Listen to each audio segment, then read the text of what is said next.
Go. What is going on, guys? Welcome back to the White Belt Podcast. My name is Fernandez, and each and every episode it is my goal to help you level up your movement and your mindset in some kind of meaningful way so that you can live your fittest and most fulfilled life. And today, my guest is none other than Raymond, a.k.a. the Noodnick. Now, if you've never heard of the Noodnick, I want you to continue listening to this right now, but just go and check out at the Noodnick on Instagram. That's Noodnick with a the in front of it, and just check out some of the skills that this guy has.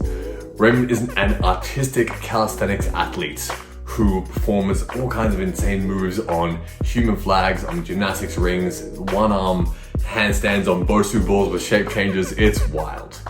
And not only does Raymond have incredible skills and capacities as an athlete, he's also got an incredible detailed understanding of how to break down these moves into their simplest component forms and build them up from a really first principles level.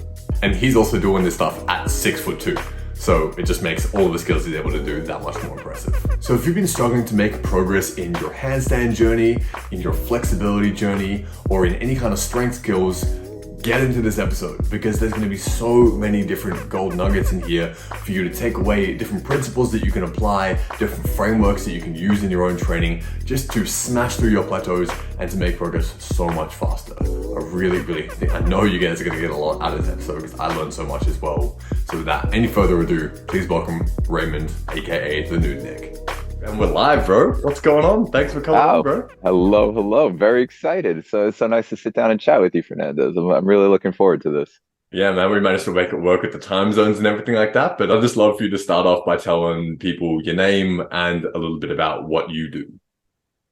Okay, so my name is Raymond. I keep myself private and separated, but my alter ego online is the Noodnick. So if you're familiar with my work, you probably know me as the Noodnick. That's what I am on Instagram, TikTok, and YouTube. And I do artistic calisthenics. So I teach it, I perform it, and I talk about it quite incessantly. So quite often, and do it every day. And yeah, that's what I do. So artistic calisthenics. I specialize in rings, handstands, and human flags. Those are my passions. And we're linked. We're both tall, so like, yeah, I struggle with front lever and planche. So if you're here for front lever and planche, go elsewhere, because that is not my specialty. Tall guy problems. Man. It is brutal at our height.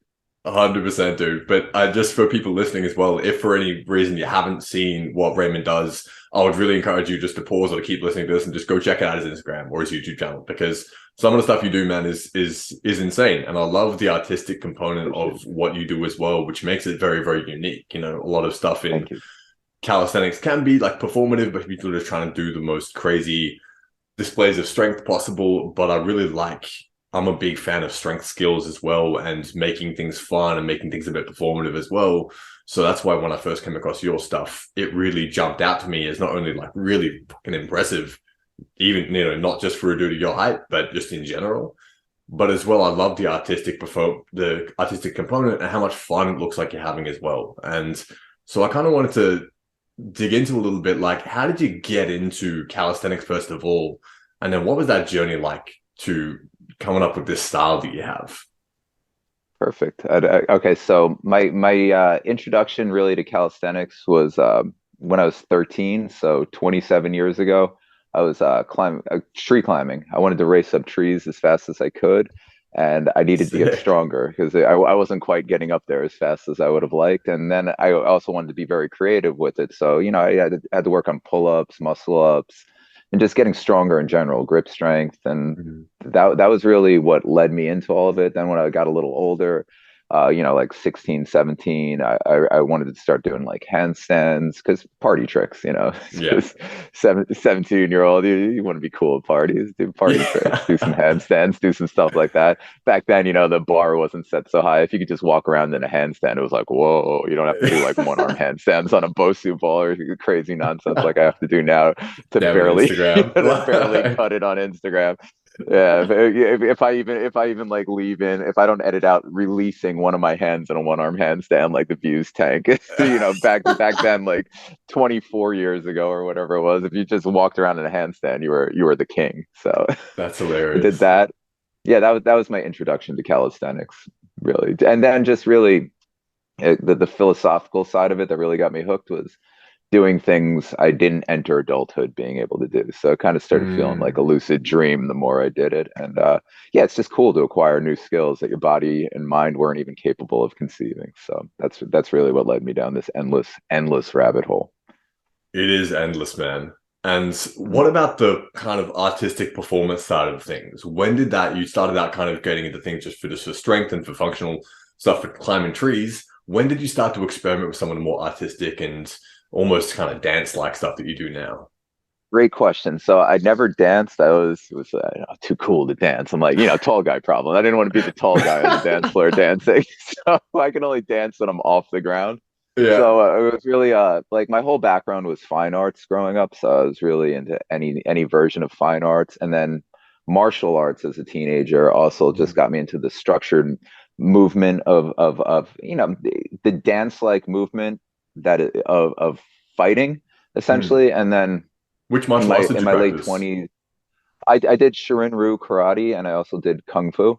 So Nice. Shirin-Ryu early on, kung fu later on, and then later on in my late 20s, I got very into submission grappling, no-gi Brazilian jiu-jitsu, but I consider it submission grappling because I focused on all the arts and I never really did the whole gi thing. So it was Right. always no-gi based, and I was a big fan of like sambo leg locks, catch Ken leg locks, and just a lot of application of Greco folk style wrestling, stuff like that. Yeah. I trained with a lot of wrestlers, high level wrestlers, so I like to apply that, but from the bottom and from a less dominant, from a submissive position and fighting out of that. Because and basically, so the structured learning of that and the art of the movement based in ground fighting and grappling, that really got me very addicted to the art of movement and how important movement is. And then I used Mm. calisthenics a lot throughout all of that because essentially, especially rings, I used rings a lot during my grappling because it's really all for submission grappling, it's really maintenance of proximity of the elbows to the body. So if you can separate the opponent's elbows, you're essentially open to submission. And then also everything, because I focused on fighting off my back and guard and all that. So everything is hollow body. It's all hollow thoracic spine. Mm. Because if you have a flat back and guard, I mean, you can't spin, you can't pivot, you can't adapt anything. And turtle, anything like they have a flat back and turtle, your whole hips are open, your whole hip cavity is open. So it's Mm. all thoracic hollow. I mean, thoracic hollow is so important to anything with your body, any athletics, but fighting in particular. And then, yeah, it was just that doing submission grappling for a long time, teaching it, competing in it, and all that. That really structured my mind to not only the art of it, the philosophy of movement, the psychology of it, because really, like martial arts, it's essentially just gaming people's autonomic responses to fear based on their experience level. So it just as I Mm. came up through that, it became very obvious that like if somebody hasn't trained before, like if you've never trained before, you're going to have the exact same fear responses. Like it's just very Yeah. easy to game it. And if you've Yeah. trained for like a year or so, you're probably going to have a certain skill set and you'll start overcoming certain fear responses and you'll react in a certain way. And as you progress, you're just learning how to game people's fear responses. So the psychology of it. So not only was the Interesting. physical aspect incredibly similar, but now doing what I do now, it's also basically just gaming my own fear response. So like Mm. like to get better at handstands, I forced myself to practice handstands on bricks. Yeah, To right. get better at one arm handstands, I forced myself to overcome the fear of the bosu ball. A lot of Mm. things, like to get better at human flags rather than practicing low to the ground, I forced myself to get way up high and, have to climb up into them. And it's just, and, same with rings. I mean, a lot of things in rings, it's fearful because if you mess it up, you could slip, tear something. So again, it's just always been gaming the fear response, just figuring out how to like predict the fear response and then get around it. So that was like the path that led me to where I am now, and that's where the art and the other thing I guess I should say is because I came up training with wrestlers, and I knew I wasn't going to catch. I had a little bit of high school wrestling, but I was never going to catch up with. I trained with a lot of D1 All Americans and like Wow, D1 yeah. wrestlers, and it was like my only chances. I'm gonna have to be creative. I'm gonna have to be technical. I'm gonna have to use Mm. my length. I'm gonna have to fight off my back because there's zero chance I'm taking these guys down. Yeah. So it'll never happen. And then that applied to calisthenics because I was like, I guess I'm gonna have to be artistic. I have an artistic mind for it. I'm coordinated. I like coordinated movement. I move well in that way. Mm. And then it's like, there's zero chance I'm ever going to be a static guy. Like I'm not going to be able to hold these There's no chance. It's just no chance. Yeah. So I originally entered in with teaching because that was also my background in grappling. I taught that for many years, and then for the teaching, just that went. But then when I wanted to be more on the performative aspect, then I had to be artistic because I really had no other choice. Like I just had tall guy problems. Like face it, Yeah. we're like guys our size, we're never setting a world record in anything for hold time. It's just not happening. Yeah, So that 100%. was the long drawn out version. Yeah, I No, ramble. that's super interesting, man. So I yeah, find that that's it. really. I should say because I babble. I was gonna say because I babble. My name is the Noodnick. It means boring pest in Yiddish. I just thought it was funny. I thought it was tongue in cheek, and I figured people would think my name is Nick. So if I start rambling, boring pest. That's fucking hilarious. No, man, I honestly find that super interesting because Oh, thank you. the connection between martial arts and bodyweight skills and calisthenics and especially ring work and stuff like that, I find is sometimes not immediately obvious. Like some people will be like, oh, yeah, I started doing bodyweight stuff because the transfer's better. But the mechanisms as to why I feel like I haven't heard them explained like that Oh, nearly as thank you. much. And this is something that I've found pretty regularly with your content and stuff like that, is you do have a really detailed understanding of how the body has to move in order to achieve certain movements. And in my experience, I like to think of myself as someone who has a similar understanding. And in my experience, it's only because it's someone who's had to learn the hard way.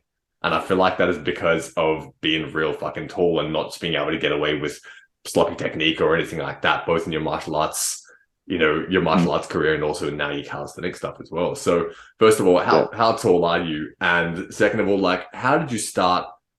What was that journey like for you starting out calisthenics, being a taller dude, and what kind of things did you have to work around, you know, in order to kind of practice this discipline? So early on, it never even entered my mind. I didn't even think being tall was that big of a problem. Yeah. I should say I'm 6'2" and I Mhm. weigh 170 pounds. So tall, skinny, like Yeah. too tall for gymnastics and the shorter sports and too short for the tall guy sports and Yeah, not what yeah, I don't weigh enough for like the big guy sports. yeah, So for it's like, sure. And I I think it's actually about didn't find a 77 kilos or so, I think. 70, yeah, 75 kilos and Right, at 190, 189, something like that centimeters. right. I'm not sure exactly the height. Yeah. I think we're really similar, right? We're very similar in that. Yeah, yeah, I'm 6'2" as well. So, Okay, yeah. yeah. So like, yeah, I didn't find a sport. Like I played a lot of sports, but my size was always like either not the right size. It was always like Goldilocks. I was looking for the Goldilocks. That's where grappling was great because being long and Mm, lanky and thin is great. Most of my competition was at 205 and I'd weigh in with my clothes on it. yeah. Never weighing more than 175, but it didn't matter Wow. because like size and everything, it just worked out, especially Mm, being lean. And yeah, so like early on in calisthenics, it just didn't enter my mind. I was just a teenager trying to do stuff and I was just mm, never even thought of it. And then when I was using it for strength and conditioning and everything, like I started getting more into calisthenics. This was way back when I started, seeing Frank Madrano and I started seeing mm. like Hannibal for King and like, convict conditioning was big. I was into the Dragon Door books back then and a Okay. lot of that stuff. And yeah, I didn't because the bar wasn't that high. It was like if you could do freestanding handstand push-ups and some bar muscle ups and stuff, you were a king back then. So I was just seeing these guys that were like, superheroes doing some great stuff. And it was really when I saw Frank do like Tiger Bend handstand push-ups, I was like, oh shit, I gotta take Mm, this to the next level. But yeah, everything else was just like I was doing handstand push-ups, a little bit of weighted handstand push-ups, some muscle ups with you. So I was like, I'm good. I don't have to worry about this. I'm great at calisthenics. I'm just gonna keep rocking and rolling with this. And then when I got into like, much later on, the whole game had changed and just yeah, if you couldn't planche, you were who were you? Like now planching on your fingertips, nobody gives a shit. I'm doing one arm handstands on freaking bosu balls and shape changing and flowing, and people are like, oh, you know what? It was the 2 second introduction before he took his hand off, and it went into the one arm. That might have been too long. Boring. So now it matters. Now it's like height is like, oh my God, how am I gonna ever like do these things that I'm gonna have to do at this height? and especially at 40. So I'm just like, oh, I'm too old, I'm too tall, but whatever. I'm going to stay artistic and just do what I do.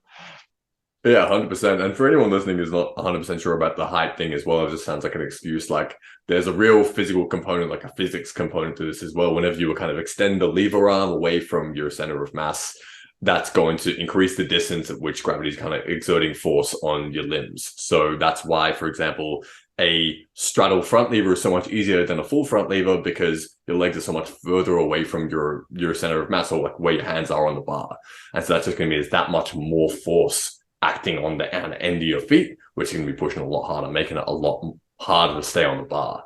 And so if you just think about a person exactly like extending that lever arm just by virtue of them being taller as well, that's what makes it so much harder when you are a tall person doing calisthenics and gymnastic stuff. And you only got to look at Olympic gymnasts and just see the complete absence of anyone that's over like 5'8", you know what I mean? To see this in action at the kind of at the highest level. Yeah, and also it's something that people don't even realize. Like I can't even really do handstands like in a house in like my house or anything like that. Like I have to Yeah. go to the gym because like if I even use like basic little parallettes, I prefer to train on parallettes just from Mm. I'm old and I've had wrist issues in my 20s and stuff. So I like just healthier on my wrist, but I can't do them because my feet hit the 8 foot ceiling. So it's like I can't. It's awful. Like standard ceiling height over here in America, it's like 8 feet. If I'm on even small parallettes like this, my feet are on the ceiling. So it's like, Yeah. yeah, it's frustrating.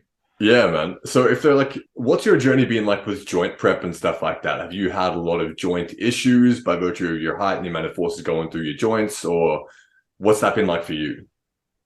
I've had endless joint issues from grappling. So from the grappling Okay. career, I've had, the only joint issue that plagues me still is like I feel like I have titanium shoulders. Everything feels incredible. Like my back finally feels incredible. Everything feels great except Awesome. my elbows. My elbows are trash from again long arm, susceptible to arm bars. I was just like that was like my Mm, Achilles heel. Anything with my arm, any Kimura arm bar, anything, which is right. any type of torque in my elbow. It's just my elbows are dogged. So I struggle with elbow issues all the time still. But other than that, I don't really do any joint prep. I don't really warm up for calisthenics. Like Interesting. most days, especially the last 2 weeks, I've just I've been having some nerve damage in my hand, so I've just been easing up on the one arms for 2 weeks. But Hmm. for I take off maybe 4 days a year, and my usual warm up is like I'll walk into a gym and I'll start every session in a one arm handstand. I'll just walk up Yeah, and right. start by holding a one arm. So that's usually how I'll start, and then I'll just progress into more complicated. But it usually starts at a one arm, and then we'll progress into like one arm shape changes, flows, and then I'll usually do flags after that, or just just like that. But yeah, in general, no warm up, no stretching. At the end I do some weighted mobility. I Hmm. have Cossack squats are my go-to. Like, so Nice. Cossack squats are everything.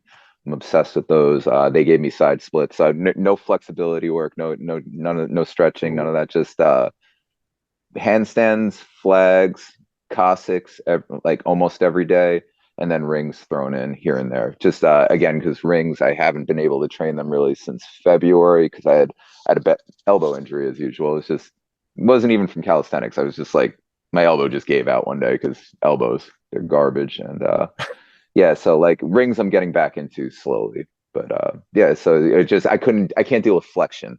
So anything Mm, any type of flexion in my arm, just from just there was some arm slices early on, stuff like that I got some hyperflexion in my elbow. okay. So like the muscle up transition in rings is also on top of being long. Anytime Yeah. my elbows are worn up, it's just the hyperflexion just wrecks my elbows. Yeah, 100%. I'm exactly Yeah. the same with that transition point. It was super, super, yeah. Elbow is exactly the same Achilles heel for me as well. Um, Yeah. but That's actually the why I came up with my method of muscle up. Like just going back to that, if you don't mind me mm, cutting in. yeah, So please. like the overhead method with wider arms that you see, it's more gymnast style where it's just kind of like more of a press through, almost like a snap into a Bulgarian dip and then up. Like it just wasn't working for me from the longer arms and the hyperflexion issues in my elbow. So what I had to do was like all my muscle ups and like the technique that I really championed early on in my Instagram career that like really got me known was I call it the ice cream maker muscle up. So it was always from like a front lever, like not Mm. a straight front lever, but like an L-sit front lever more, and it would just be so I'd come and I'd transition here and I'd connect my elbows to my body and create a lat shelf. So I'd connect my triceps to my lats, and then I'd just allow from that point I'd keep my butt as high as possible, and then once I'd have that lat shelf and I'd be there, I'd keep my hips as tight as possible. I'd keep that L sit or the V sit, and I'd allow that to roll me on top of the rings and then transition through there safer. Mm. And transitions got much easier later on, but like the method is really easy to learn, and it gets people to the muscle up so much quicker. But it really all relies on, rather than trying to like press through like that, staying tight here and then rolling on top and creating that tension. Again, it's just jujitsu concepts. It's like, oh, I got to create structure, create a lat shelf, and then roll on top of the rings and just use a transfer of weight. So 100%. Yeah, absolutely. And especially when you do have longer levers and stuff like that, to be able to use that structure of your own body, you can stay hollow, you can pull your hips back, and that's going to just roll everything forwards. I've done a very, very similar thing working like a lot yeah, of, it actually only came across your content relatively recently, but I found that we've yeah. done some similar stuff in terms of the muscle up transition. I do a lot of stuff from lock-offs and use that L shape to keep my center of mass forward. So Mhm. yeah, it's interesting just how you got to And it actually arrive at similar conclusions. And it actually benefits taller guys like us because for once our longer legs will actually be an asset to us with the Yes. counterweight to then roll us through transitions. And there are some aspects to being longer that are helpful. For instance, like that's something I like too. We create much longer lines. So like sometimes when I'll Yeah. do like straddle work and stuff, the lines are psychotically long, and you're just not going to see that in your average hand balance or an average calisthenic skill. So some things are dope, but like yeah, we can create and we have good leverage with pulling. So there is that. Yes. Pulling, we have great leverage. 100%. So when I see you doing a lot of the stuff that you're doing right now, it's very, very high level stuff. You're also, for example, in a human flag, if you're going to be flowing around and doing kind of spinal waves and stuff like that, you need to have not just a human flag, you need to have a much, bigger buffer of shoulder rotation and, you know, serratus stability. There's so much other stuff going on in your body that you need to be able to do. So how did you go about building that base of strength in order to do that? Were you just experimenting with the moves themselves? Was it more supplementary training or, kind of basic pushing strength that you would try and develop, and then you would use that existing strength to play within the artistic realm? How did you kind of go about building these skills? Archers.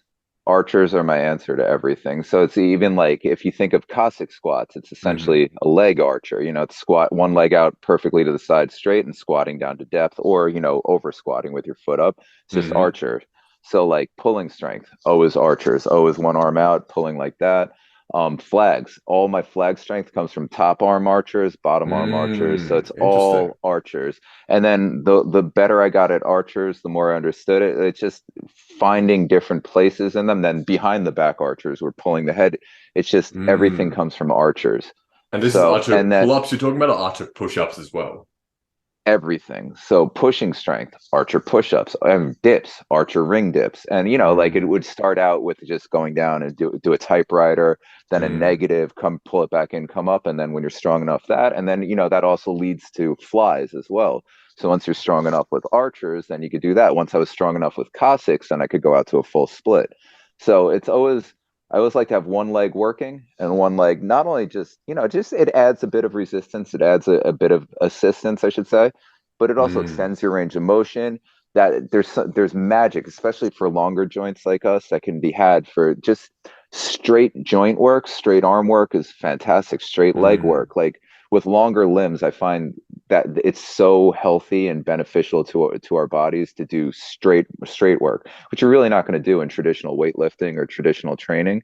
And yeah, so everything is archers. So all the strength, it's always work on the two arm version, then work on typewriter versions, then work on any way Mm. that I could start pulling with only one arm dominant and using the other. And flags are interesting because then the bottom arm becomes a hinge or the top arm becomes a pivot. So once I Mm. started like really getting very competent in flag archers, I started seeing so much more technical possibility in that, and it opened up the realm of movement capability. And yeah, I'm glad you said that, like, because the full flag, everyone acts like just holding yourself out straight in a full flag is like That's it. And that's I think that's why the flag gets a lot of flack and people like disrespect it. Like maybe it's not the hard.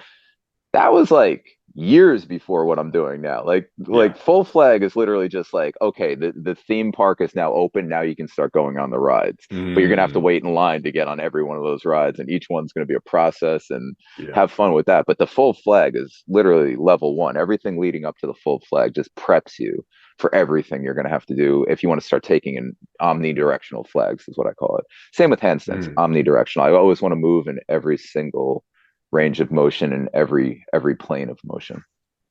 This is dope, man. This is really cool. And I think, first of all, if you're listening to this and you're like, what are all these exercise names? I'm going to leave links to this in all of the show notes. So feel free to go and check that out. Be able to see exactly each one of these exercises demonstrated. But the second thing is as well, I feel like what you're talking about is really valuable because whether you're a tall guy or not, what you're speaking about is super valuable. And it's also a progression if you're starting out in your bodyweight strength journey and you want to build up to some of the stuff that Raymond's doing, then this really offers you a bit of a roadmap in order for you to get from wherever you are right now to some of the crazier high level stuff as well. Beginning with the two arm work in absolutely everything you're talking about, building your foundations of Absolutely. pushing up, dips, pull ups, rows, that kind of stuff, and just building up bilateral two arm strength.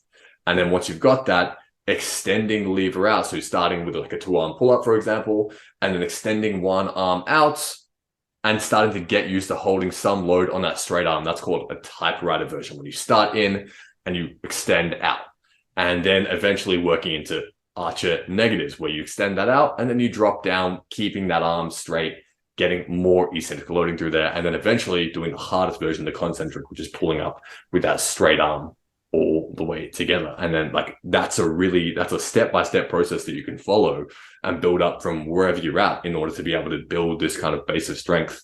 And I really love that you're saying that the archer is the foundation for you to move into all of this dynamic stuff, because I'm a big believer that Yeah. yes, we want to train the strength skills, but also we want to make the strength skills as easy as possible for us with good intelligent strength training. So I love Yes. that. I'm even thinking about, cool, how can I incorporate more archer work into what I do? Because it's not something I've focused on Yeah. before. Could I add more benefit to the archer? Please, So yes. I used to be a huge proponent, especially for pull-ups. I used to be obsessed with doing like super heavy weighted pull-ups, Yeah, me but too. I found it would affect my range of motion, and it never actually made my joints healthier. That's what I love about archers, because especially in like more complicated, like for instance, a flag, I Mhm. have to be like my bottom arm if I'm doing a topside archer, like it's just not the same as like doing both arm. Like my scapula has to be perfectly protracted at all times, or I'll tear an Mm, AC. Like it's yeah. always so like archers are extremely beneficial to developing like full range of motion, but perfect form in full range of motion. And then since you were talking about pull-ups, so first of all, people tend to add weight before they should, but archers are like self-limiting. Like you really can't do Mm, them. Like you have to start at the typewriter. You can't cheat your way there. So it's going to prep and prepare your joints as you acquire strength. So it's a much safer path to the strength you're working towards. And then the beautiful thing about archers, especially with like any type of archer variation you do, because of like the different leverages in the arms and the different arm lengths, it's going to change. So everything in calisthenics is all scapula position, which is almost always depressed and forward for most pulling skills and almost most pressing skills. The only time it's ever going to be like elevated is whenever you're in a human flag or a handstand or at the bottom dead hang of a pull-up. Everything else will always be depressed and always protracted. You're not going to be winging your shoulder blades and pinching them back. You're always going to be fighting to keep them forward, and you're never going to be shrugging like that. You're always going to be pushing them down. So archers, it's going to develop proper scapula position, but what's also really important is it's not just scapula position so much as scapula position and how it plays off of the position of the thoracic spine. So whether your mm. thoracic spine is in coil, side to side coiling, if it's in arch or if it's in hollow. And that's what's beautiful about archers is even if you're just doing an archer pull up, you're going to coil into the pulling arm. So you're going to start Mm. developing all the serratus, everything wrapping around, the rhomboids, the serratus, everything wrapping around the thoracic spine, all around that magical area just below the nipples and just above like the upper abs. That where I guess where you'd wear like one of those heart monitor bands or whatever. Yeah, yeah. It's going to develop all of that. It's going to start getting you proper mobility. It's going to break up the scar tissue, and it's just going to force you in proper form, and it's going to force you to learn proper form in a progression that will basically police you and prevent you from using, skipping ahead like a meathead. So, Nice. I love that, dude. That's really great. And also, I feel like, yeah, just coming back to as well more. I guess if you're listening to this, you're probably already open to the advantages of strength training of calisthenics over traditional conventional weight training. But this kind of coiling motion that you're talking about is so so important, not just for single arm pulling and pushing strength, but also for just the health of your spine, for you to be able to move, for your posture, even for stuff, if you're interested in stuff like floor work, for you to be able to coil to the side and get the elbow wedged into the side, for you to be able to enter and exit the floor. All of this stuff is really, really important in grappling, like you were just saying, keeping that base of support. That's not an area of expertise for me at all. But just learning how to move in these ways and become strong there as well is going to open up so many different skill pathways and just being able to develop that awareness in your own body. So I really love what you're talking about here, man. I wanted to. huge, huge. Mm, Oh shit! Before we go on, should I yeah. add my most important training tip? Oh, So it's really please. simple. Yes. The most important thing that I think everyone should be doing, not just in calisthenics, really in any way you can, if you really want to master the movement patterns of what you're performing, and I think it would apply to everything. I apply it to calisthenics, but I think it would apply to everything. Film yourself, and Mm, then don't just film yourself, film everything, and then don't watch it. So what the way that I watch what I film is there's multi layers to it. So I'm first of all I'm trying to program myself. So that's why I make the videos. That's why I started making the videos, is I wanted to see myself acquiring skill and transcending my limitations, and I wanted to present it in like a heroic fashion. That's why I like to use like up angle camera angles to, hero shots. I wanted to cool. use some filter. I wanted to make it look better than I was seeing myself as, to just basically steal from Hollywood. And rather than programming me to start looking up to, people with CGI or just, whatever actors, actresses, and all that, I wanted to start looking up to myself and be the hero of my own Nice. movie. But then the most important thing that I found over time of filming myself for many years was a kind of synesthesia type effect of if I'd watch myself with the intention of really like almost meditating the feeling into my body. So Mm, what I'm watching, I try to feel it in my body, and I really try to really tune into the mental sensation and the physical sensation. And then when I feel it, I try to see it in my head, exactly the way it would look on camera. So mm, like synesthesia is when you hear colors or you see sounds, or yeah, a simple version of synesthesia would be like you hear a song and you get the chills. It causes a physical sensation from an audible sound. mm. Or you smell something and it brings back a memory. Like that's essentially a form, like very very low level explanation of it. But yeah, so like that's what became interesting. So like, and that becomes so important to watch something, to then be able to feel it, because then you can just become a visual learner.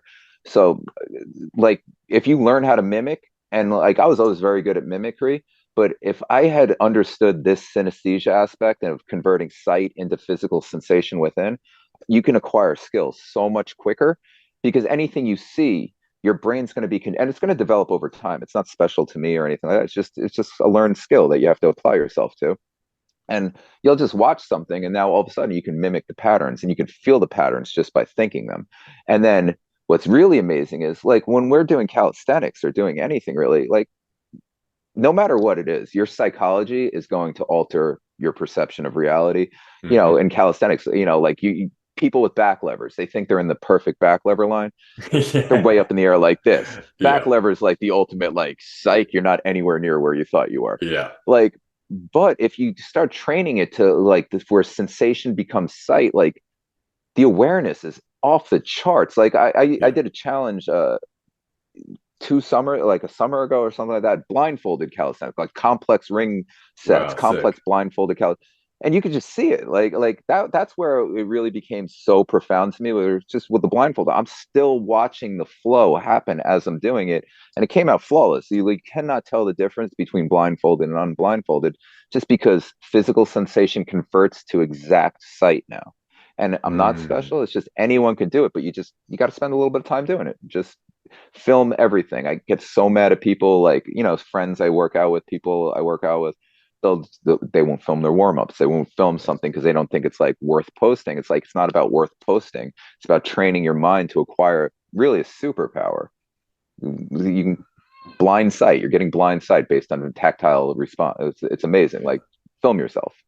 Everyone. Sorry. huge. No, dude, that's awesome. A huge, huge, huge plus one to what you're saying as well. It's just closing the gap between what you think your body is doing in space and what it's actually doing in space is just, that's everything when it comes to calisthenics, especially the performative aspect as well. And I love that you mentioned the visual learner thing as well, because the whole learning styles thing, I think people kind of get it twisted. They're like, oh, well, I'm just a visual learner, or I'm just a kinesthetic learner, or something like that. But like, one, good luck learning any movement skill without being a kinesthetic learner. But two, like you can just develop the skill over time. Like I'd always Mm-hmm. been a bit of an auditory learner. That's because I grew up playing music. And as Mm, soon I'm able to use that because I've had exposure to that. And as soon as I started filming myself more and more and more, I became more of a visual learner and I improved my skill of mimicry. But that's only because I mm. started filming myself ages ago. And so I really, really like huge encouragement to do that as well. There are times where you might not want to film and you might want to focus exclusively on the feeling, and that's fine. But I feel like having it there or having it going is always going to be just massive. Mimicry is everything. Mimicry is the most important skill to learn, and I think in acquiring any new skill, I think like Mm, mimicry, learning how to mimic and learning, and like visualization, and like not just like seeing yourself as the person you're mimicking and stuff. I think yeah. it's huge to develop your own skill, and then once you acquire enough skill and then you get to start playing. Like I think Yeah. like that's really the learning process. Learn to mimic, find something that you want to mimic, something that you connect with, something that motivates you, something so you, if you are going to mimic, like always mimic something that you don't need motivation to mimic something that you put on a pedestal naturally, like mimic something that Nice. you naturally look up to. Don't mimic something that you're like, I want to be like that, but I don't like being like that. I don't, Yeah. like I would never mimic someone whose like skill pattern just doesn't light me up, or Yeah. who like I don't identify with, or find someone you identify with who's doing something you identify with. Learn to mimic them. And again, mimicry is not the same as idolization. Like, do not idolize them. Mimic them. Just mimic them. See, like, just since you're so used to watching someone, and you find someone you're already motivated to watch, so that you'll be motivated to think of yourself in that role, play that character, learn how to mimic. And if you can mimic, you can do anything, you can learn anything, Mm, and you'll get to that point faster, which at that point then you can truly develop who you are. So I mm, think the pattern is mimicry until you reach like base neutral, where you have the skills to then develop yourself and create a holistic version of yourself, like a complete picture of yourself. Because if you start creating yourself prior to mimicry, it's it's difficult to stay motivated to acquire all the skills needed to then create a whole version of yourself. I think you'll just always be incomplete, and you're always going to lack motivation and always be looking for external sources of motivation, and you might not be able to find them as readily as just looking, oh, this person's awesome, let me mimic them, until I'm competent enough to then create something myself and start mimicking myself. absolutely, dude. And just to tie that thread off as well, if you need any further proof of this, it's exactly what you were speaking about before, in the terms of before the internet, the level of many, many, many skills, but especially calisthenics, was at a particular level. And then as soon as you get access to the ability for more people to be able to watch a video of somebody else doing something crazy, that becomes the new standard. And then you can surpass that standard, and then that becomes the new standard again. So yeah, 100%. Truth. I wanted to Truth. um I wanted to ask you something about, I think one of the conundrums of having social media and access to people doing all this wild shit is it gets difficult sometimes from a learner perspective to distinguish between what is demonstration and what is training. And Mm. sometimes if you try and train in the way that people are demonstrating, you can slow your progress. But if you because sometimes it's not the same thing. The way that someone might be doing something to do something showy and cool might not be how they actually train to prepare for that skill. So, Mm. of the stuff that you do, how much of what you show on social media is the way that you train versus how much of it is the demonstration and your actual nuts and bolts of your training is quite different? What's that like for you? 100% of it is the way that I train. Awesome. So I don't do reps and sets. I don't like normally at all. I might film something with reps and sets just to share it with people, but like I Hmm. don't do that regularly at all. So my approach to training is first things first, we all have to be honest with ourselves. We're all on the same journey. So we're all at the same place. As long as you're walking the path, we're all at the same path. So no matter what level you're at, I want to be better at stuff. You could be the best in the world. You're always going to want to be better at stuff. So we're all the same as long as we're all walking the same journey. So you just have to be honest with yourself. Don't compare yourself. I think the idolization process and comparing yourself and doing all that, bad.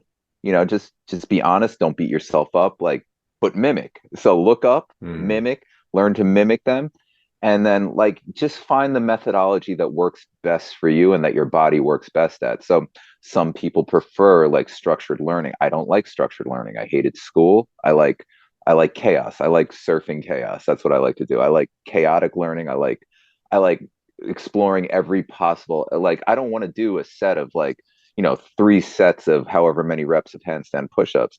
I want to try Mm. get into a handstand from every position possible. I want to hold the handstand in every position possible, enter in every position, transition to every skill that is available to me at that moment, Mm. and learn every aspect of that movement pattern.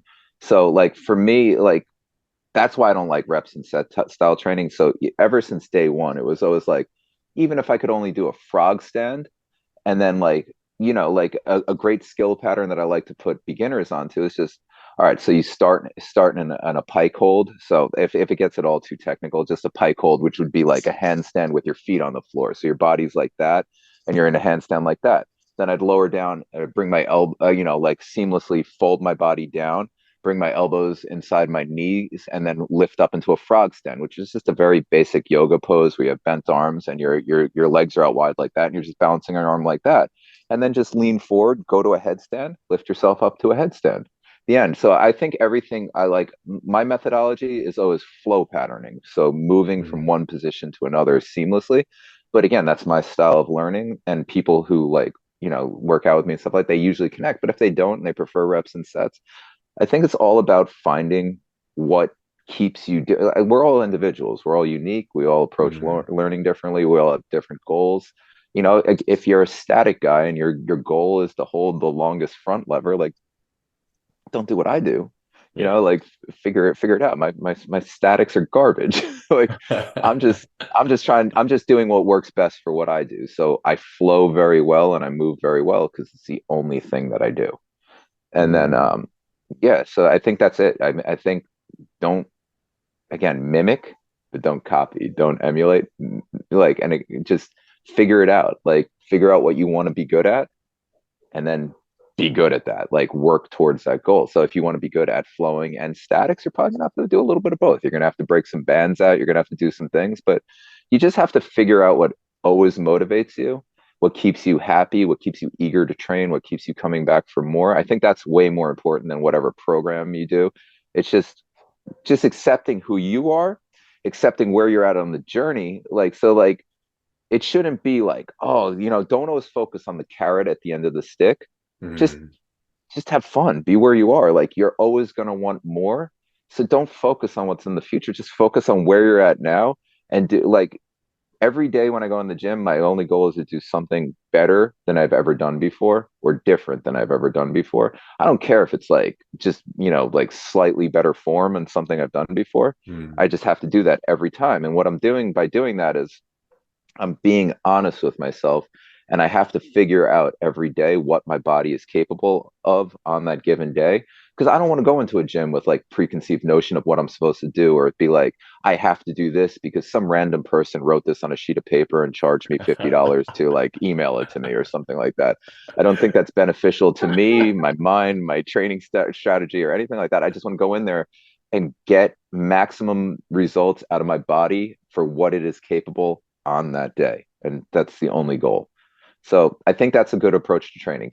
Figure out what works best for you, figure out who you want to become. Try once you get somewhat of that in mind, just be honest with who you are, figure out people to mimic, like just learn how to copy movement patterns. And if you're an auditory learner, visual learner, anything like that, if you are doing something visual with your body, you're gonna have to study visually. You can't learn this auditory. There's Yeah, no yeah. auditory learning process for this. So you're Yeah. gonna have to teach yourself how, like, watch, study, study, study, and teach yourself how to convert sight into movement. You're going to Mm. have to learn, no matter what. That's my one rule for everyone. You're going to have to learn how to learn visually and for movement. That's it. Everything else, though, it's just keeping yourself happy, healthy, and motivated to train without needing external motivation. You should be psyched to do this. You should be obsessed with it.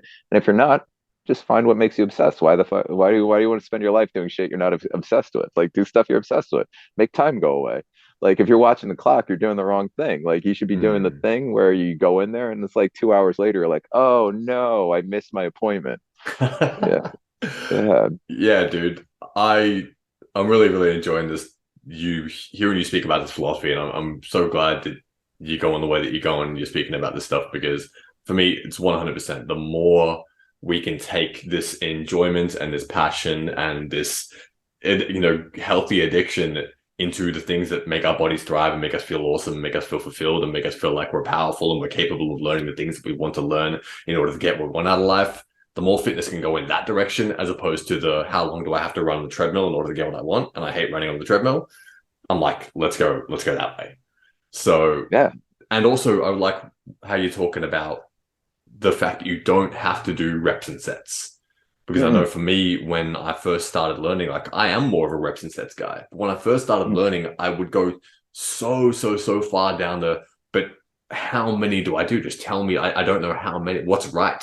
I don't know how many. And that would keep me like analysis paralysis for Mm-mm. years to the point where I was way less effective in my training. And so if you're someone listening that doesn't respond as well to the constraints of doing what is right and you feel like it's boring and you're showing up day in, day out, and just doing the same kind of thing or calculating your 1 rep max percentages and building a whole program based on that. If you don't love that, then you've got this other way of training. You've got this exploration style way of training. You've got this like, I'm going to do and try and do this until my body is tired.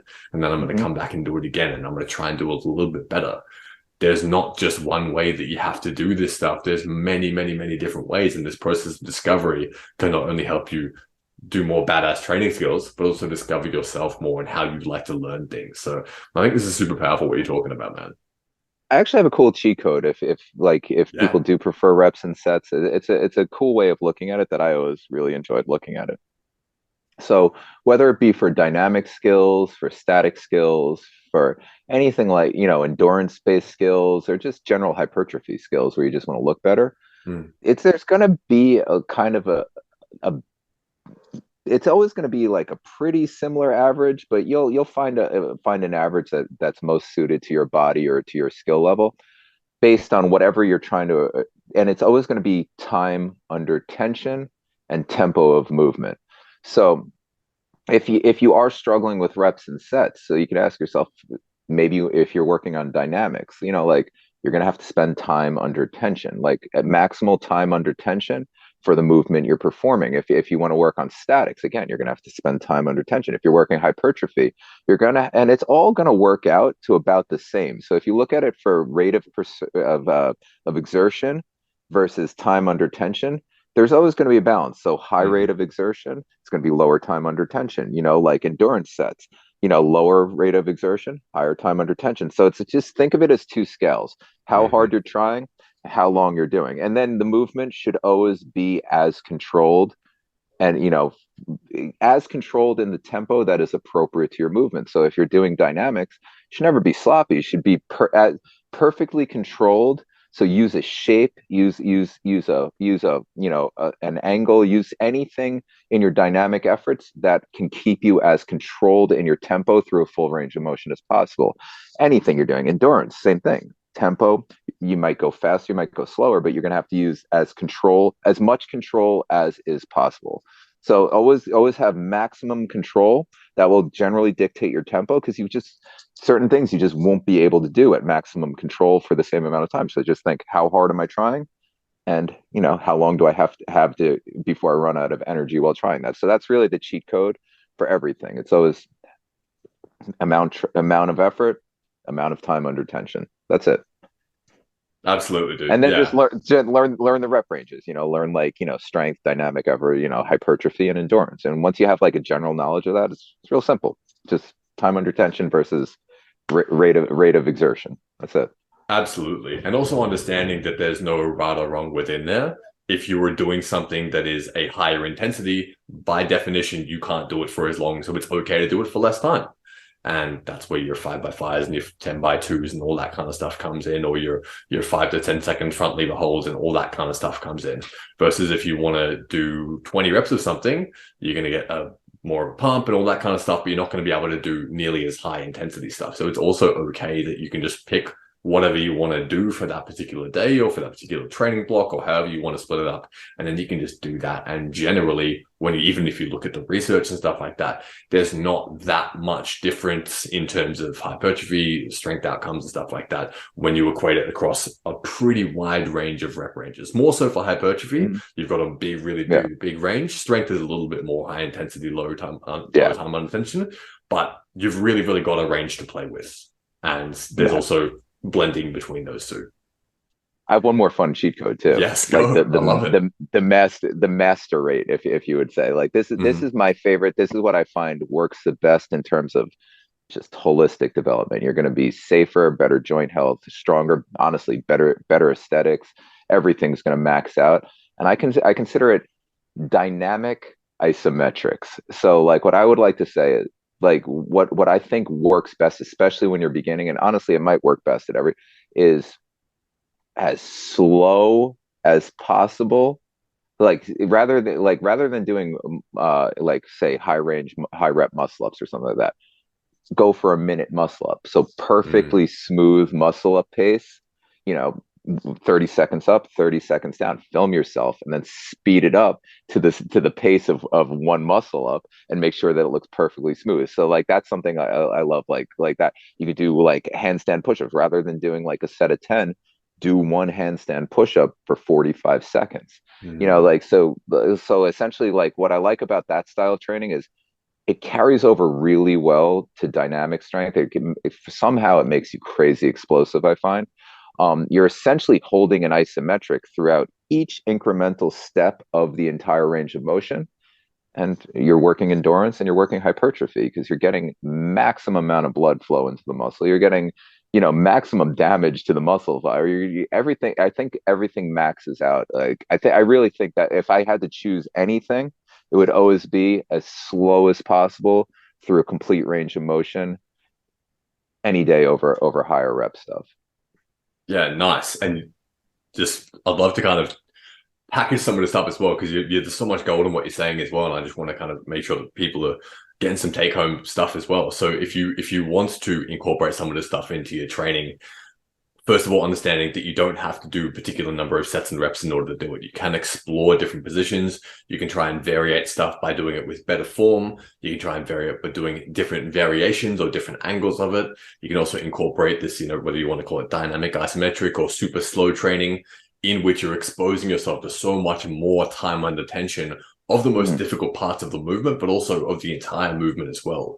So because there's more positional strength training going on as well, you're spending a lot of time going through each different position. You're going to really build an amazing amount of strength and high, ability to produce high amounts of force through your entire range of motion. So these are all really cool, and if you combine that with some of the archer stuff that we're talking about as well, you know what I mean? You can really start to build a complete picture. Slow archers. Yeah, exactly. Of what kind of training tools that you can really take away from this episode. And yeah, go.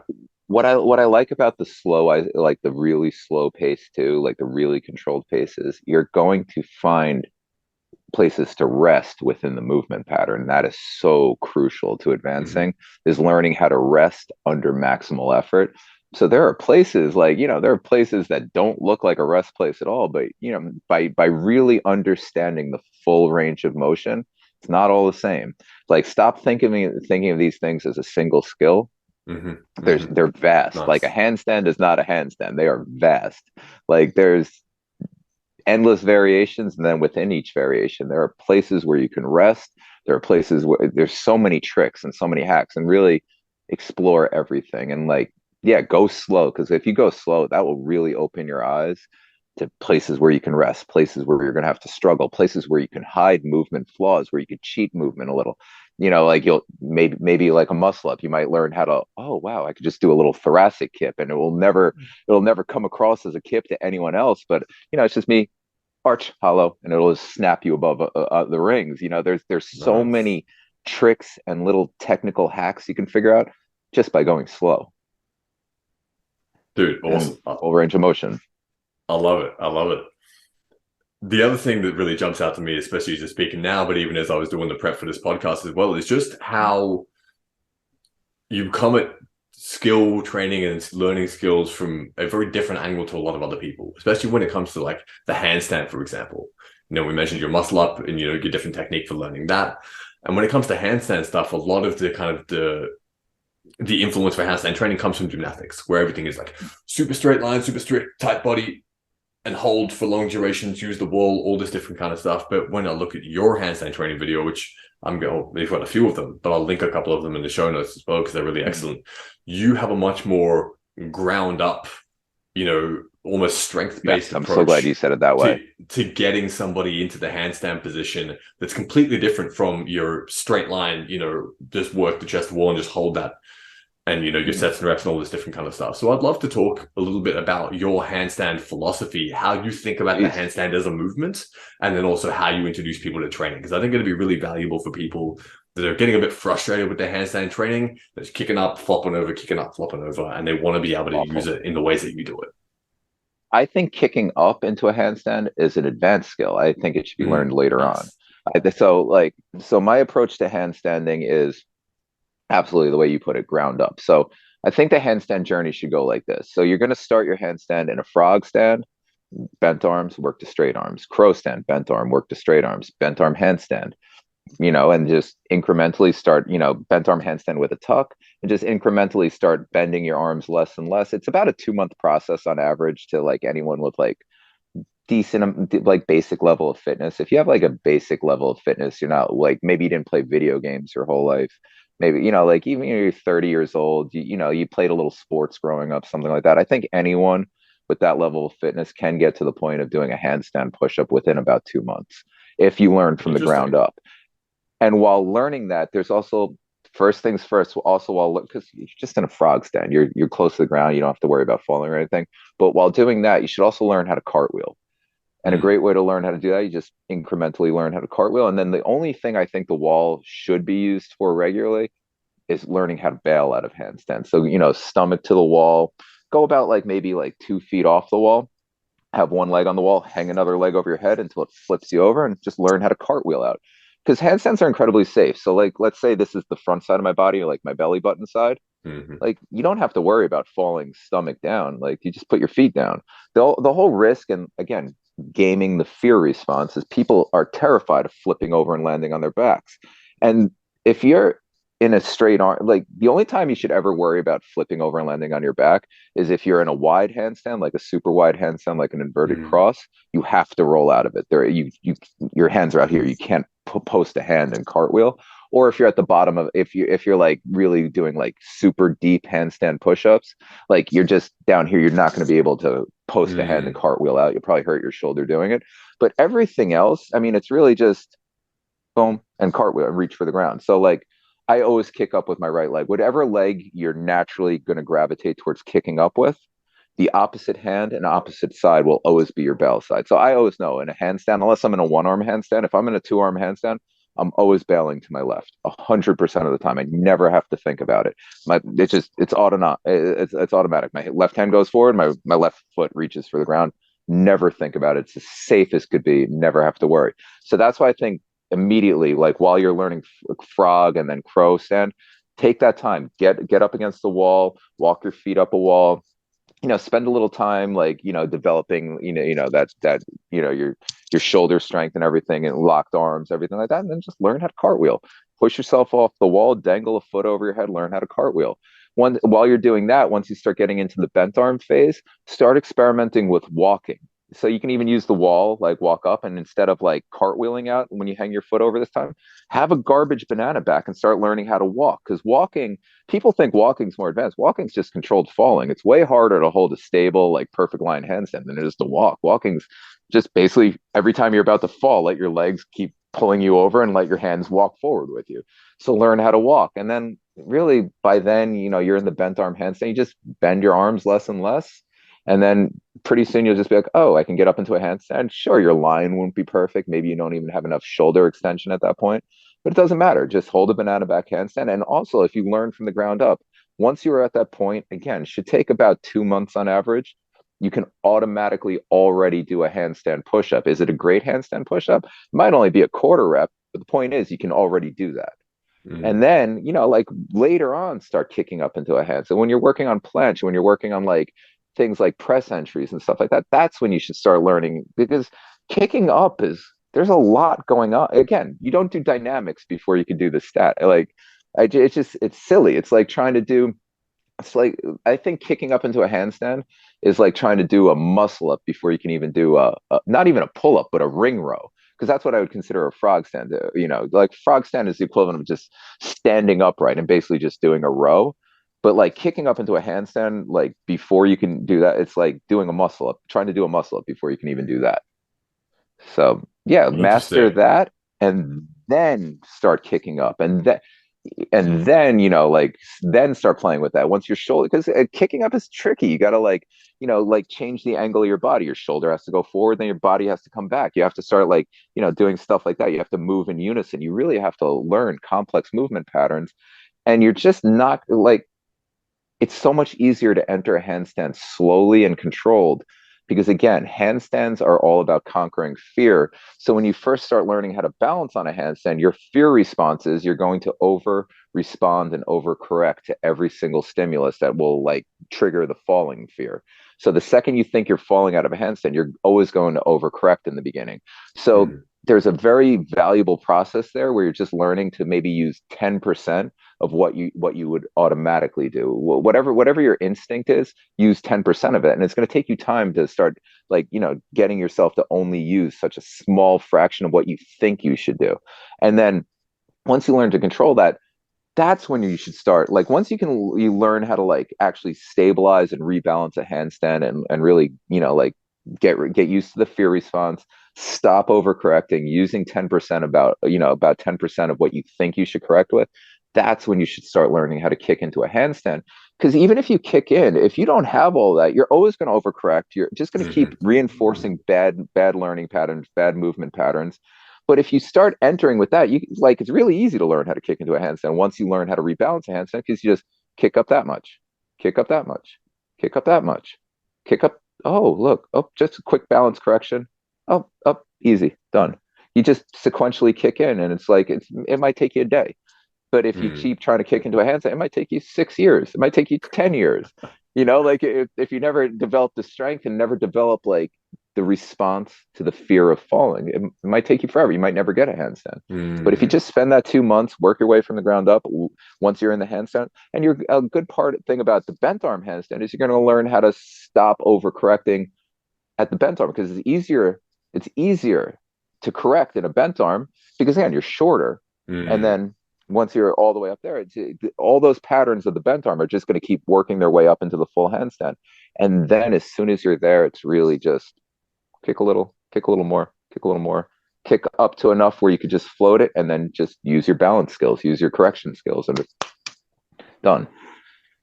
This is super interesting, man. And again, just to contextualize a little bit more, what it feels like is that your approach compared to, the more classic gymnastics, start in the straight line, use the wall, build up your straight line handstand and that whole thing, and then learning how to rebalance primarily with the wrists.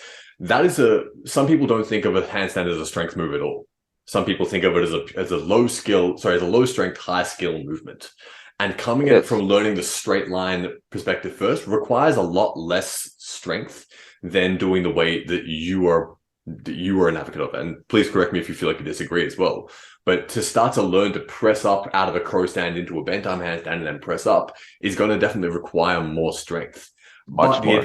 the advantage of building it that way is that one, if you never ever build the strength in your shoulders and your scapula and your arms and your forearms, you're going to have a far less margin for error. And as soon as you leave that straight line alignment, your ability to save that is all like incumbent on your nervous system response time, because you don't Hmm. have the strength to save yourself in a wider range of positions. So you do need a lot more skill to balance and to catch in that correct position every single time. Coming at it from the ground up might take you, if you have very little upper body strength, it might take you a longer time to build that upper body strength. But the advantage is that you're rebalancing from day one.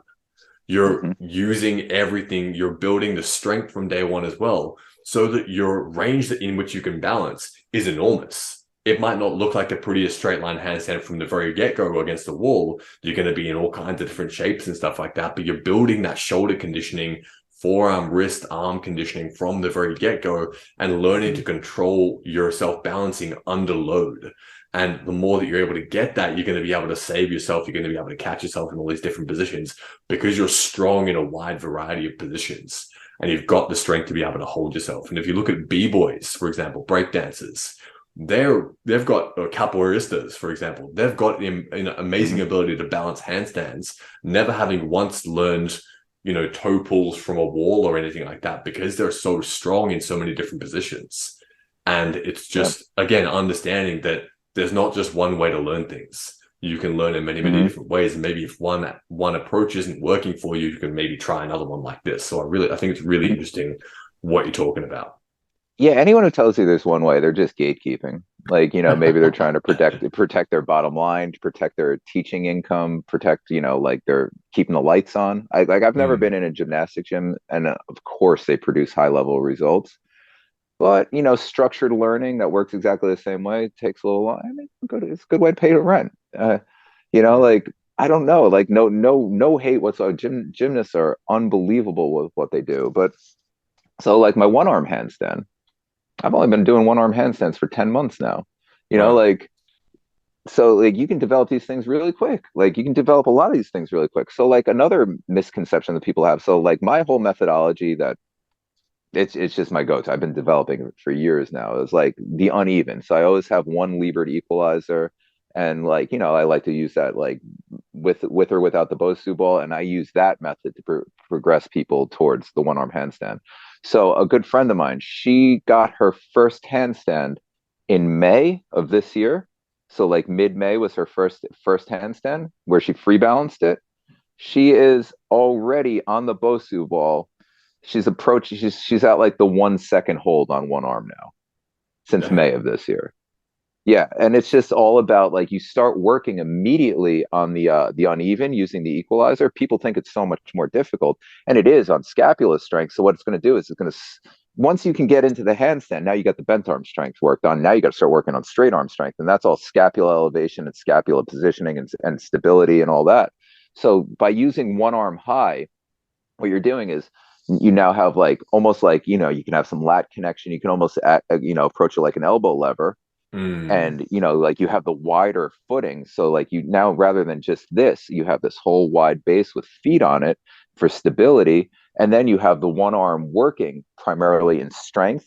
So the balance is easier, but the strength is way more difficult on the shoulders. So now you will gradually develop the strength, and you're going to get way better at handstands. So most of her work and most of her shape work has come from doing uneven training, because since you will get much stronger, able to hold much longer handstands, because you're going to be working both sides equally. So again, archers Mm. get to like unilateral training as soon as possible. So now you're getting the maximal overload on one scapula, on one shoulder, but the balance is easier because on the other arm you got you can bring your elbow in. You can do all sorts of stuff. Wide elbow. You can punch it out into an archer there to improve your balance to get to the one arm, but you got this wide footing. So it's much easier for you to balance. And then you're going to get much better at your shape changes, much better at like stacking your body above the arm.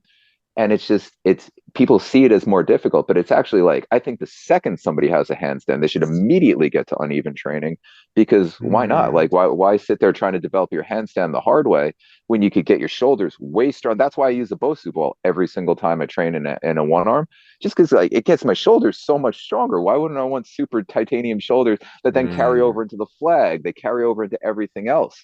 It's The bosu is essential once you master, like, like parallel or hand on the floor with the uneven, and you can get out, stack it, punch it out to immediately add a bosu, start strengthening your shoulders that way. The instability, once you add in that chaos, it's over. You just get so much stronger immediately, and your balance, everything gets better. And like, so like, people have such these crazy notions, like, no, you should learn handstands the hard way up, so learn the bent arm strength aspect of it that people struggle with so much. And people say that they're doing it every day. They don't. They go back to the wall and they just keep working it that way. But if you just apply yourself and really do it consistently for 2 months, I'm telling you, the average person is going to get into a handstand and get the ability to do a quarter rep handstand push up. The second you get onto the uneven training. I mean, honestly, even if you only have a bent arm handstand, it's not going to harm you to, like, if you can hold on the wall, get on the uneven training. It might help your two arm handstand, because mm. again, you're going to get way stronger in each shoulder while you're working it. And you're going to have a much better base to balance with, and you're going to have the ability to pull your elbow in for an elbow levers type support. Huge. It's also going to make you better at human flags, and it's just going to allow you to spend more time under tension. And then once you're not worried about falling so much, then you can work on shape changes, proper shape patterning, proper positioning, proper hip angle, going into flexion, going in and out of flexion, changing, rotating hip pattern, changing body angle. Start working on the anti-rotate. Again, like anything one arm, is so much rotation and anti-rotation. If you're doing a one Hmm. arm pull-up, one of the hardest aspects is, controlling the rotation. Yeah. Yeah, that's why people like do their one arm pull-ups with like an arm out here. You're not controlling the rotation. Like if you have a band and you're doing a band like out here on a one arm pull-up, no, you're not controlling the rotation. The band should be right here. Yeah, like Nice. it's For people listening, you instead of putting the arm out to the side on a one arm pull, you put it right next to the arm that's pulling. Yeah, It's so you start working on the controlling the rotational aspect. And the that's same awesome. applies to the one arm handstand, because in the beginning you're going to be belly to the bar, almost like a flag handstand, and then you're going to start shifting away from the bar a little. Then you're going to start turning your body sideways. Once your body's sideways, then you're going to drift out more until you're stacked. So it's all about controlling the rotation. And then once you take your hand off, then you're going to just keep rotating back. So it's all Yeah. about developing the anti-rotate. If you want to be good on one limb, you're going to have to learn to fight and control the rotation. And that's why it's so essential to get these things immediately, immediately, immediately. Don't spend your time on the wall because it looks most like a handstand. Hmm. Dude, this is fascinating. And so, Thank you. yeah, man, I'm really, really enjoying this. So, I know you don't really think in terms of sets and reps, but what kind of frequency, if we think about frequency and RPE or like, level of intensity that you're training at, if you're like someone's listening, they're like, cool, I've done a little bit of handstand stuff before, but I feel like I'm not making progress. I want to try this ground up strength based approach. I'm going to start in my frog stand and I'm going to move to my crow stand and I'm going to start to try and press off that into a bent arm handstands. What kind of frequency do you encourage people to work on if they don't have the kind of wrist conditioning and they're kind of coming off the couch? Every day that they're capable of working on it. So Nice.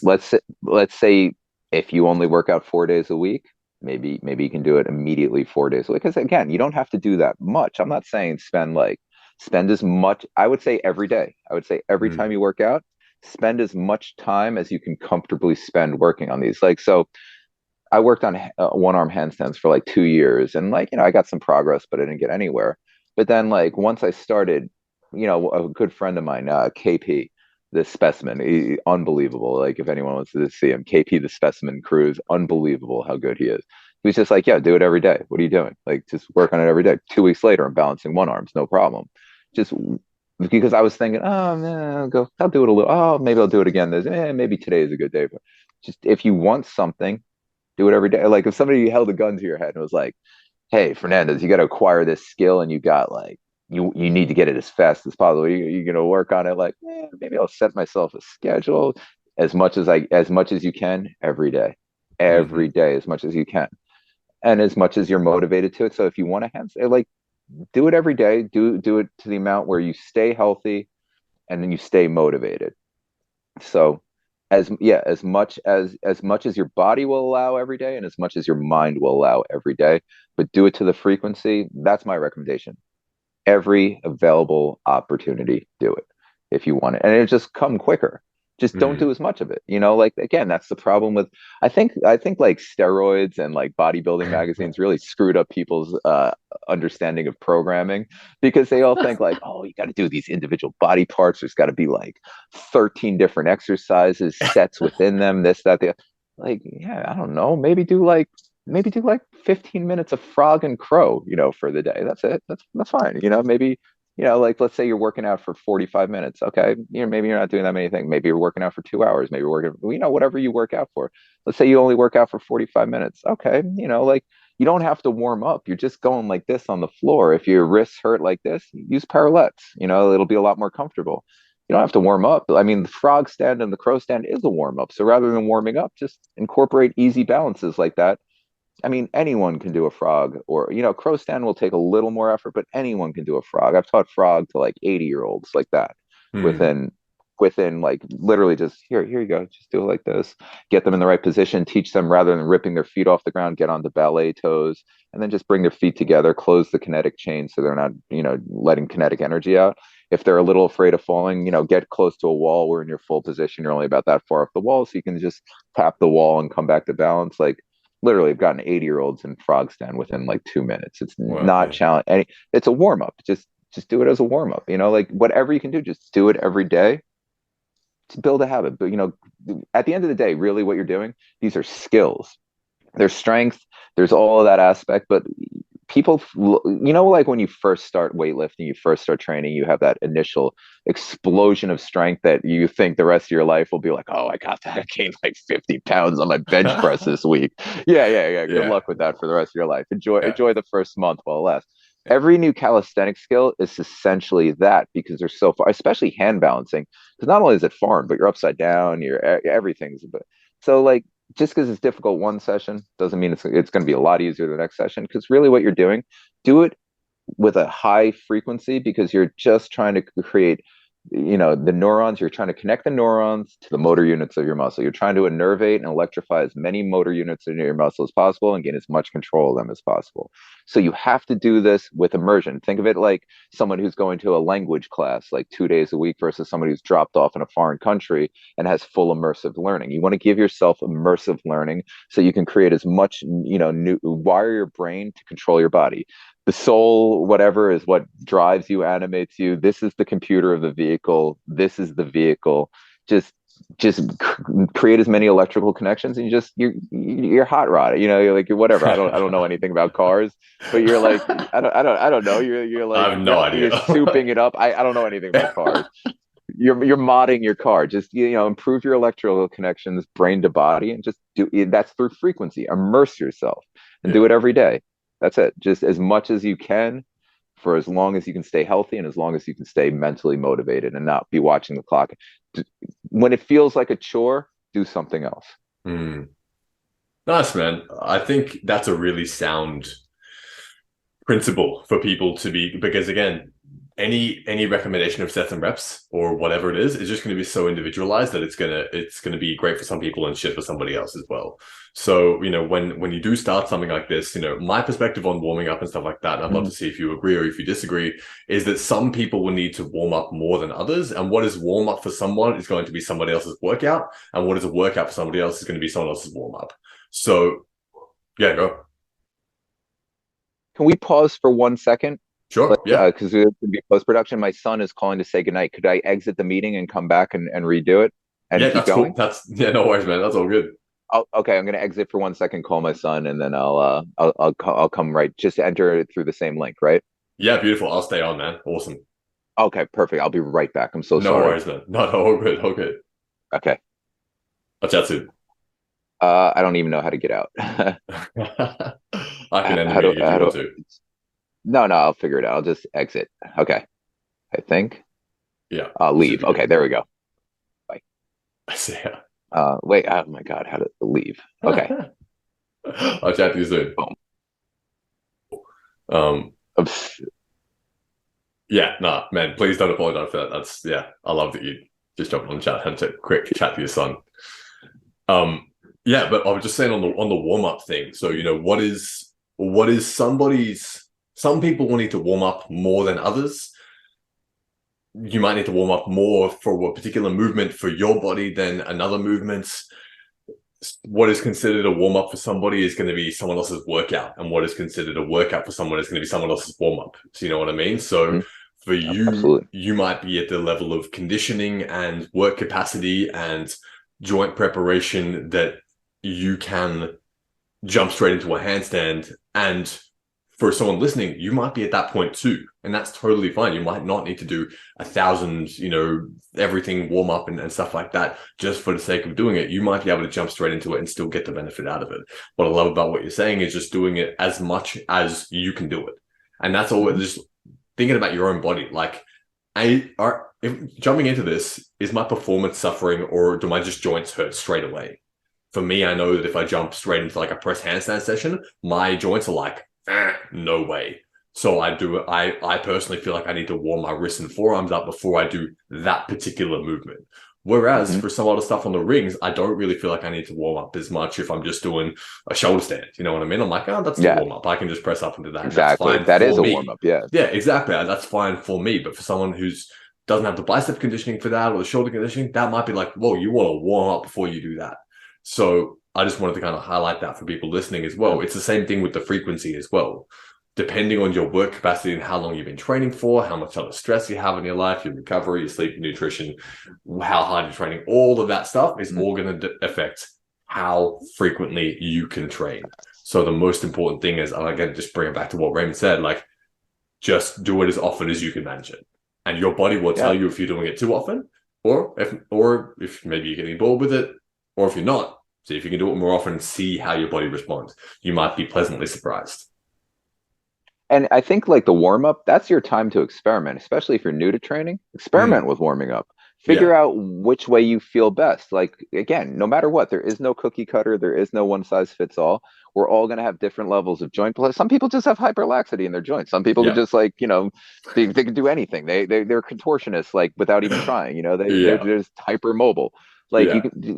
can, they obviously won't need as much joint prep. Maybe you have existing wrist injuries. Maybe you played video games. Maybe you played sports. Maybe you had a weird injury recently. Like we're all gonna have to do different things. Like I don't do well in cold. I can't work out in cold. Mm, Like I prefer working out in 100 degrees out in direct sunlight. Maybe some people can't do that. It all depends on who you are.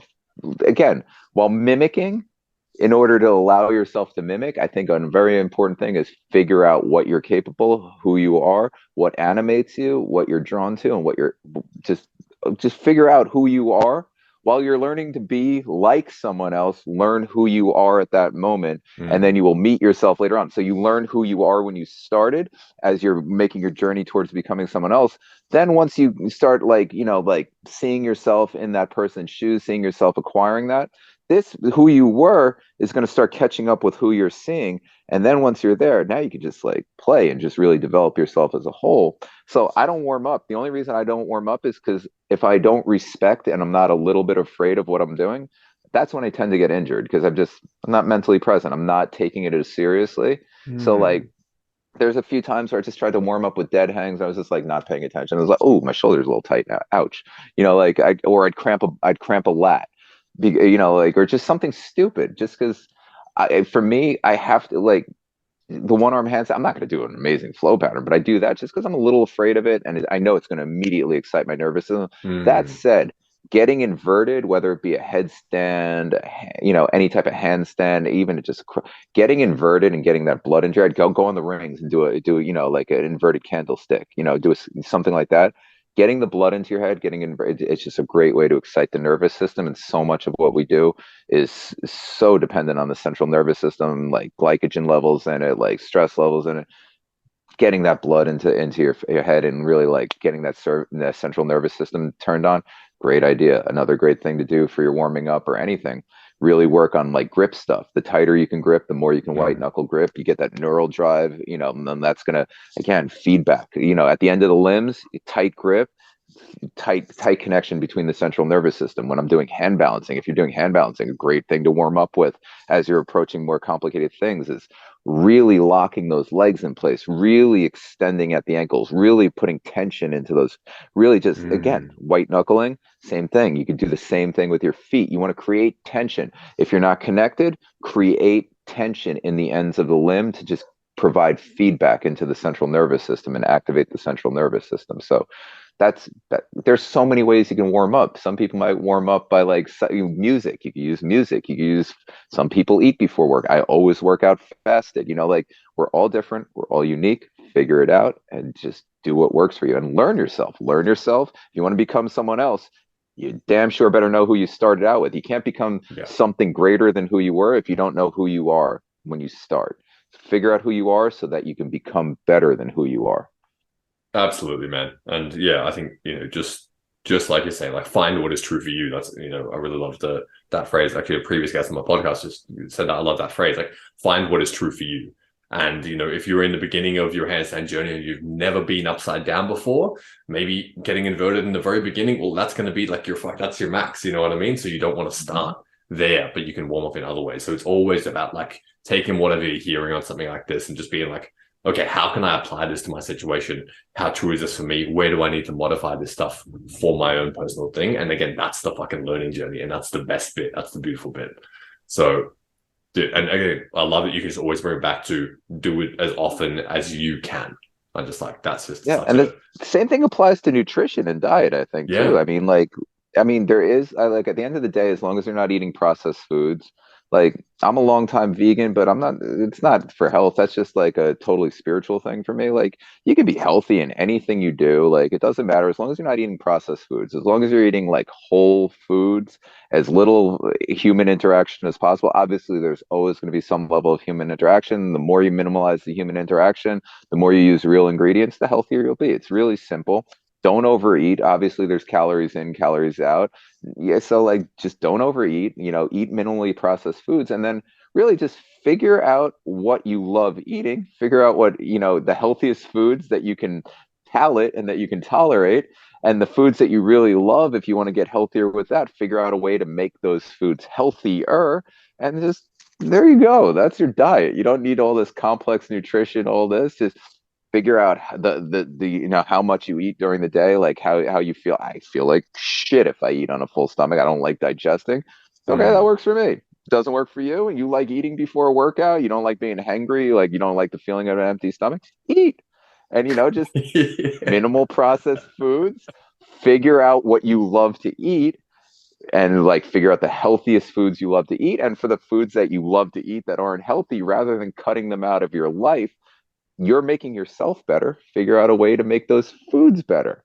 So you're making a healthier you, make a healthier version of the food. I mean, a baked donut it's not nearly as good as like a deep fried donut. If donuts are your thing, do whatever. You know what? Smaller sacrifices. A baked donut's a hell of a lot better than no donut. Yeah, dude. Figure out how you love to train, figure out how you love to eat, and build your approach around that. I And love that. again, be honest with where you're at. As you acquire more muscle and you get leaner, you got a lot more leeway. Your metabolism's going to change. Your nutritional demands change. The same thing as you Yeah. acquire skill on the journey. Like, your ability is going to change. What a warm up is to you is going to change. What you're going to be Mm. working on, the duration of the workout, the frequency of the workout, how much output you can do is going to change.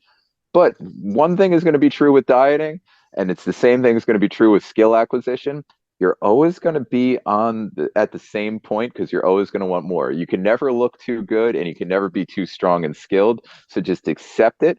Try to be as happy. And the only way to be happy and motivated is to do what you love, eat what you love, do what you love. And if it's not working for you, figure out a way to make it work for you and just do as much of that because you're always going to want more. So just accept that you're a greedy little bastard. You're never going to be happy with anything you have. I'm obviously speaking for myself, but everyone I've ever spoken to, it's the same thing. Like, everyone always wants to look better. Everyone always wants to be better. So we're all on the same point.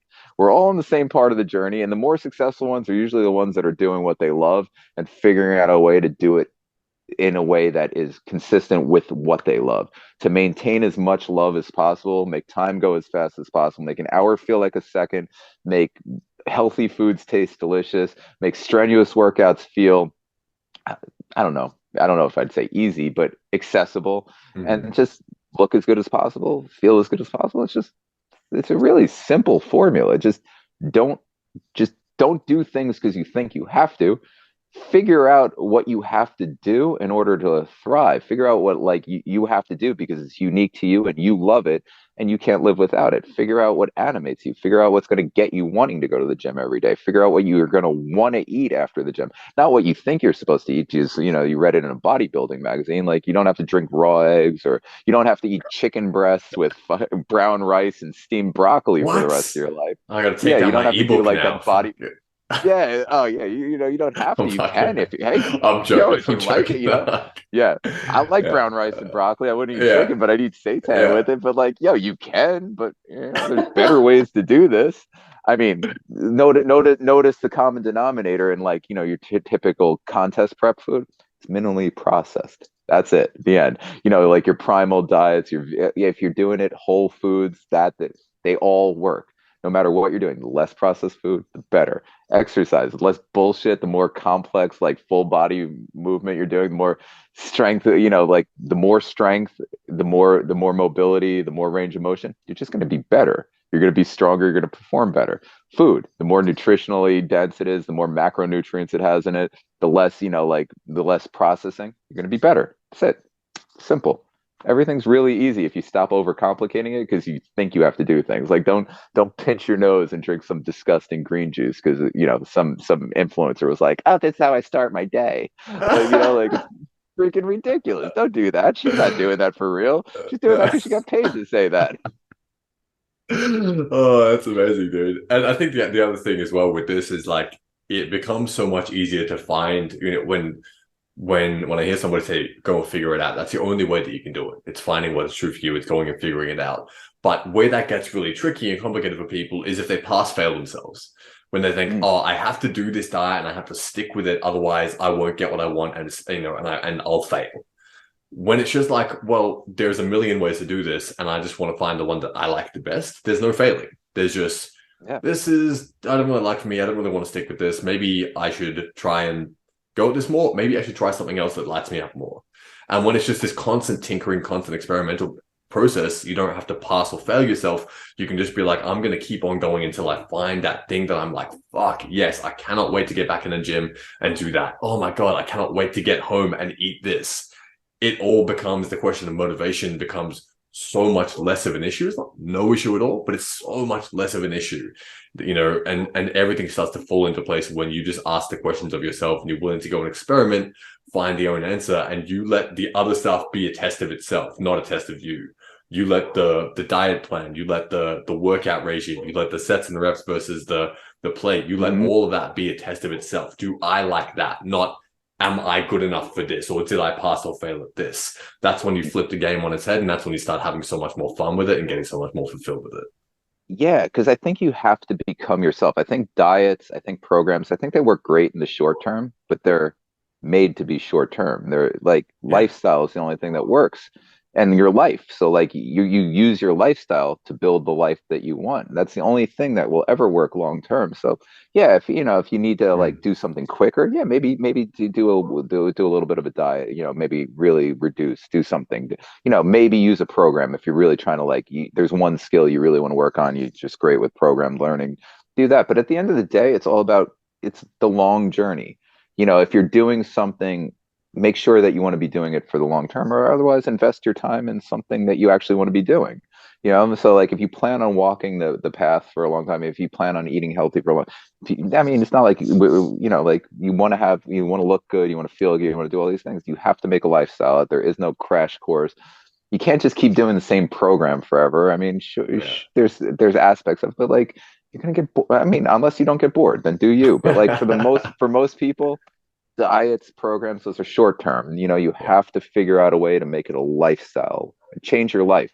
If you want to become someone else, the only way to get there is through lifestyle manipulation. You're going to have to manipulate your lifestyle, figure out who you were, manipulate that lifestyle until you become someone else. That's it. It's just don't do things because you think you have to. It makes no sense. 100%, dude. Man, I think this is a really beautiful place to wrap it up. I've just Yes, there's I been think so as well. so many nuggets in here and so many gold. This has been dense in terms of exercises. So I just want to say one more time, guys, if this felt a little bit, there's a lot of stuff in there, terms you didn't understand, go and check out the show notes. There'll be explanations of literally every single thing in there. I'll link you to a bunch of Raymond's videos as well. And yeah, just on that as well, if there's anywhere that people are like, holy shit, this guy's blown my mind, I want to go and find out more about what you do. Where can people go to find out more about what you do? Instagram the Noodnick, TikTok the Noodnick, YouTube the Noodnick, and yeah, that's it. Just come across on Instagram. I have a great community. If you're into calisthenics, you want to connect with like calisthenics athletes. I run this with Muscle Up Truda out of Norway. She's an amazing calisthenics athlete. Awesome. So like, and great members, great people that regularly contribute and do that. It's cool. People of all levels getting together. So just look into Cali 4 community, the number 4 community, or you can just access it through me, and just meet some athletes and like just do that. Go out, meet some athletes. Find me, but don't do what I do unless you like what I do. Find like if you want and you don't like what I do, use me to find people who do more what you do. So use me to introduce you to people of all levels. I mean, that's what's nice about the community too. You'll have like the top level pros mixed in with like, day one athletes and stuff like that. And you'll learn cool people and build community. That's it. If you want to find me and then use me to help build your own community, because that's going to make it a lot easier for all of you. Just build community, get to know people, have awesome conversations like we just had. Fernandez, I love talking to you. This is fantastic. I hope we do it again sometime to many more. This was really, really, this is a blessing. Thank you, brother. I really enjoyed. Dude, me too, man. There's so many more questions here that I didn't even get to ask you, man. So I'd love to do this again Part sometime. two. And yeah, 100%. Absolutely. Anytime. Stay I tuned for enjoyed part this two. so much. Go. That is a wrap, guys. Thank you so much for tuning into the episode. I know you would have got a ton out of that one, and if you wanted to go and find out more about what Raymond does, check out more of the crazy moves that he's got on offer, or any of his tips, you can go to Instagram, TikTok, YouTube. It's all at the Noodnick. TheNoodnick. You can also check out his calisthenics community online and find other people to train with, to swap ideas with, to be inspired by, and that's at Cali4, CALI4 community on Instagram as well. And as always, guys, if you're just bored and just not lit up by what you're doing in the gym, you want to start to incorporate some more strength skills, some mobility training to get your body feeling better, some hand balancing or some acrobatics practice to start to develop a relationship with fear, but you don't know how to get started, or you're not sure if your body and your joints are going to hold up, you need good one-to-one custom programming. It's based off a full biomechanical analysis of your body. There's only one place to go and get that, and that's over at whitebelt.com/train. It's WHYTBELT.com/train, and check out my skill-based strength coaching, one-to-one online programming, fully customized based off your goals and your biomechanical body, the way that your joints move. You can submit an application for coaching and check that out there. Much love, guys. Thanks for tuning in. I'll catch you in the next one.